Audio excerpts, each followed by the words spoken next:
Welcome to my third quarter review. Unfortunately, we're not in Scotland anymore, and unfortunately, the weather is abysmal. So I'm indoors, I'm in my flat. The light's kind of bad. I've got, like, I'll show you, like, I've got all the lights on. I've got this light here. It looks kind of bright outside. It just isn't. It's just awful. So here we are. We're in my studio. So I'm going to go over the last quarter. If you want to catch up, I've got previous videos here, and we are purely going over the last quarter. So everything from July, August and September. Thank you. Thank you. Yeah, my amended goal for 2022, for reasons explained in the last video, is 2,000 kilometers. I've just checked my Strava and I've just almost hit 1,600k, so that's 1,000 miles. Is that right? Yeah, 1,000 miles for the year, which leaves me about 4,000 miles to get in this last quarter. It's very, very achievable, so I'm happy that I'm going to be able to do that, and I'm also happy that I can push that. Like, I can go beyond quite happily, but I'm not going to get too stressed about that, as that's the way you get injured, as I've done in previous years. Normalising strength training and eating well. And the last quarter was all about the CCC. It was basically like 2 months until the CCC, and then a month of recovery from the CCC. I may have over tapered, or at least like relaxed at least relaxed a bit too much before the race. Exercise wise, my running was going really well, and what I tend to do is when my running is going really well, I get really slack in the cross training, and sometimes even in the diet as well. I don't know why. It's almost like my brain can only handle one kind of exercise, one kind of issue at once or something. But if something's going well, I kind of let the other ones go. It's about spinning plates, I guess, and I'm not very good at spinning plates. I can't multitask. So the last quarter wasn't so good for exercise, although it was more about the race. Eating well, I'm gonna say no. Like, I've been back on the takeaways. I've been pretty greedy. I have got a bit of an issue with getting too many takeaways and not cooking enough for myself, or eating healthily, or at least eating what most people would consider healthy. Oh, just to reiterate, have I done those things in the last quarter? Probably not. So this is the final quarter. This is where I can focus on this.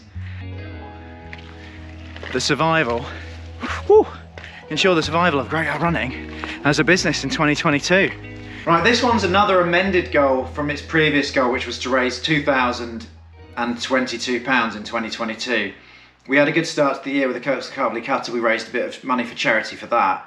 And then we had the increase in the cost of living crisis back in April.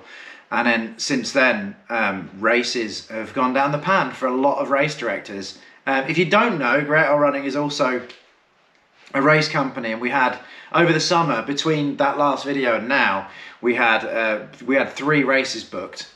We had the Tour de 28 in the end of July, and we had the North Leeds 23 in September. We also had the Nosegay at the beginning of September.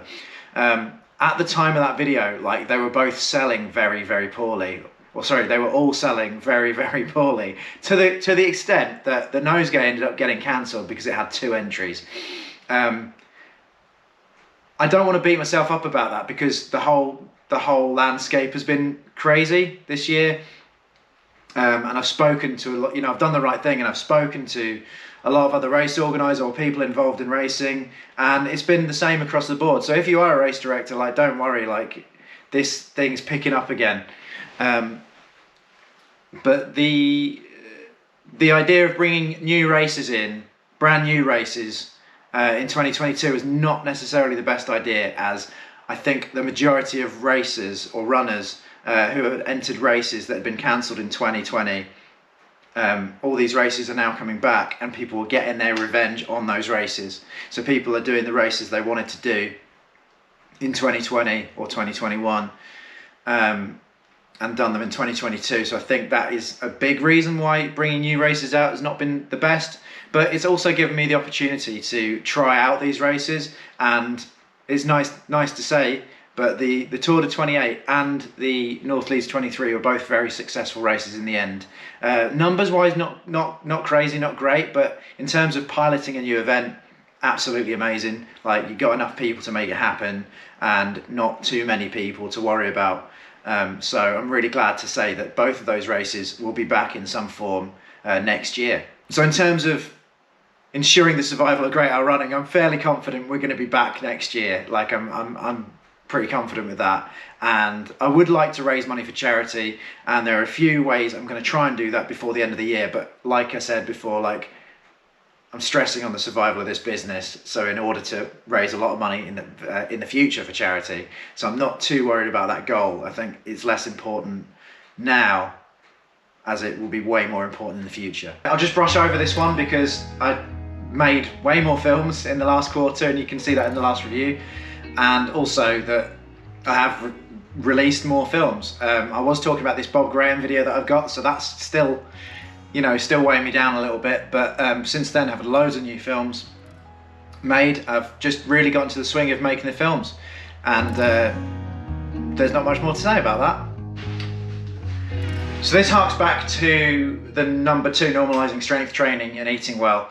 In terms of trying new stuff, I've just switched gyms. I was previously at a gym called Jets up the road from my house, and it was a standard gym, you know, like a fairly cheap gym with lots of machines and lots of space to do weights and use machines and stuff. However, I never went. I hardly ever went, and when I did, I didn't particularly enjoy it, and I wasn't very motivated. So I've just recently joined another gym up the road called Shire Fit, which is more based around classes, and there's an instructor there. It's a bit like PE, and I quite like PE when I was at school. So there's someone there to take a class. You turn up, there's a surprise as you get there. They tell you what you're going to do. They tell you what you're going to do when you get there. And if someone had asked me, you know, a few months ago or even a month ago that I'd be able to do like burpees or lift 90 kilograms on a deadlift or something, I wouldn't believe them. So thanks Shire Fit, here's a plug. Really enjoyable, bit more expensive. It's more expensive than the gym, but in terms of the value I'm getting from it, it's obviously much better, because I wasn't going to the previous gym at all, and I've managed to go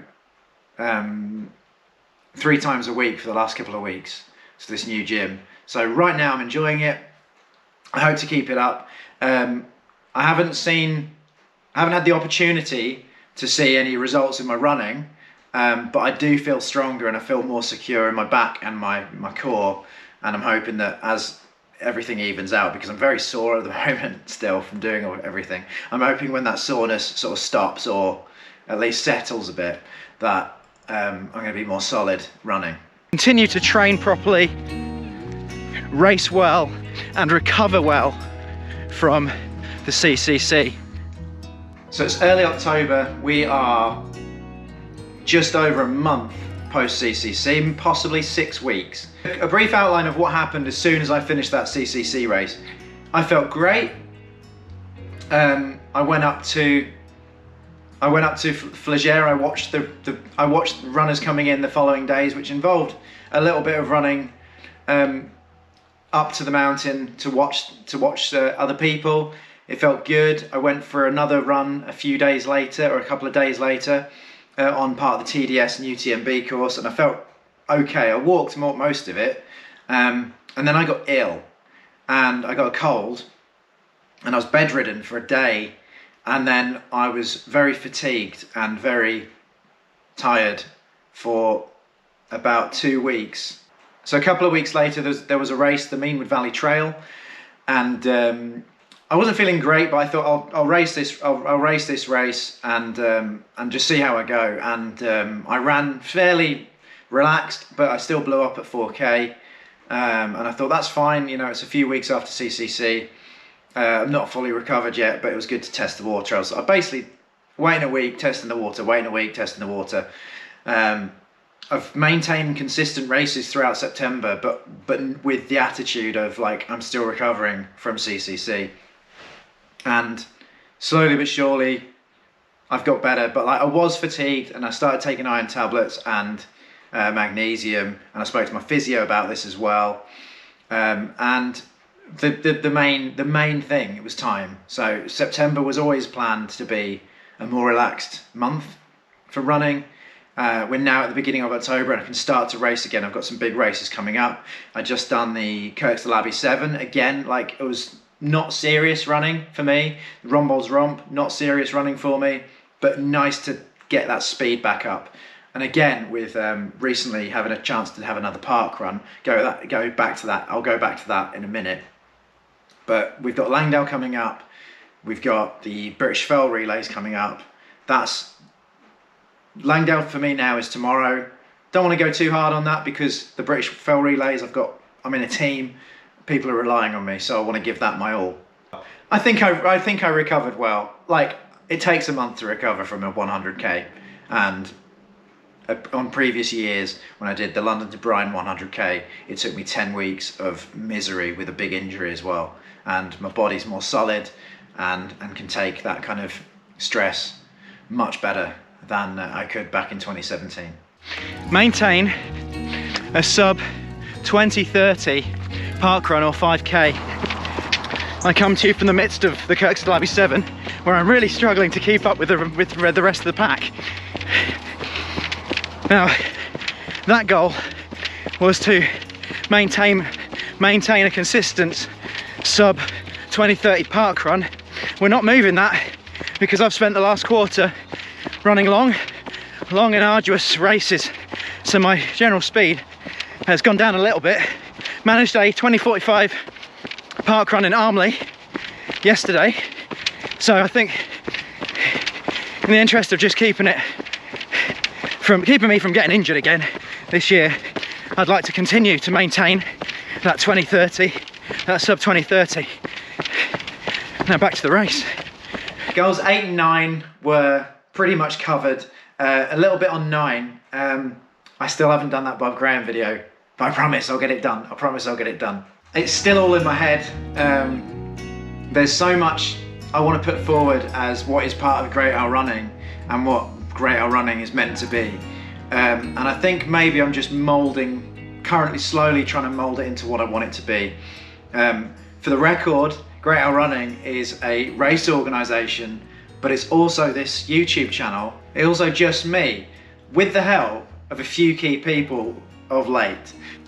In the past, I've been a bit anti-medals, anti-t-shirts.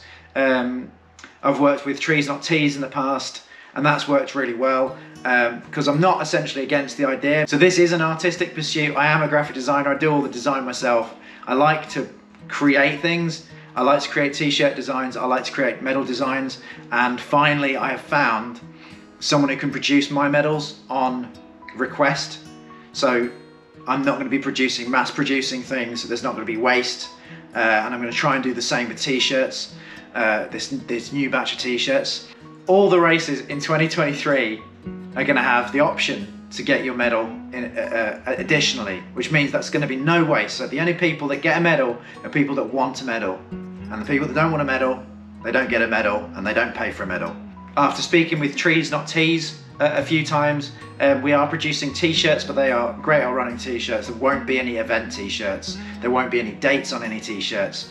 Everything is made as a Great Isle Running branded t-shirt, and they will be for sale for people who want them, because there's no point in handing out t-shirts to people who don't want them. They end up in the bin, they end up going to charities, and then the charities don't know what to do with them, so they have to bin them themselves. I'll make them on my terms. I like to see them, I like to see people in them, but I only want the people wearing them who want them. And if you want one, you can buy one, and I'll put a link below.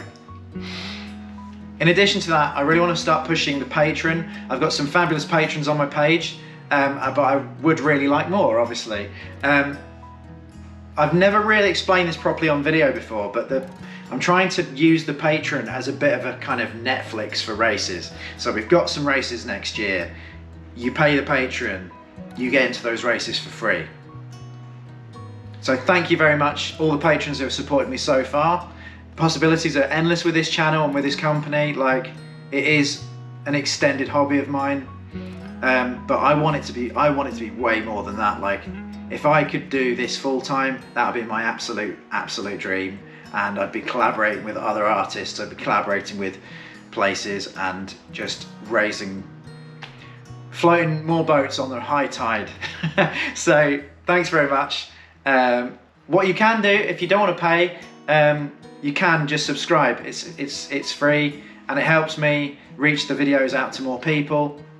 Had a massive boost of over 200 subscribers after the CCC video came out. So that was amazing. Thank you very much. If you enjoyed that CCC video and you happen to be watching this, which is unlikely, but go back to some earlier videos of mine. You can discover lots of interesting lower key races. I race mainly in England, but I do travel sometimes to Scotland. I travel every now and then. I will travel somewhere else. I'm going to Spain in November, so that should be exciting. So now is your chance. Subscribe, click the bell, you know the rest. You've heard it on every YouTube video you've ever seen, and the reason you do is because it works. So, you know, that is my review for the third quarter. We've got one more quarter to go. It's autumn. A lot of people get a bit sad in autumn. I get a little bit sad in autumn. The sun goes away and winter approaches, but you've always got Christmas to look forward to, I guess, and then you've got the new year where you can start all over again. So I'm looking forward to getting the work done on this last quarter, and focusing mainly on getting things done and just enjoying the process of things. I'm late for work. I'll see you next time.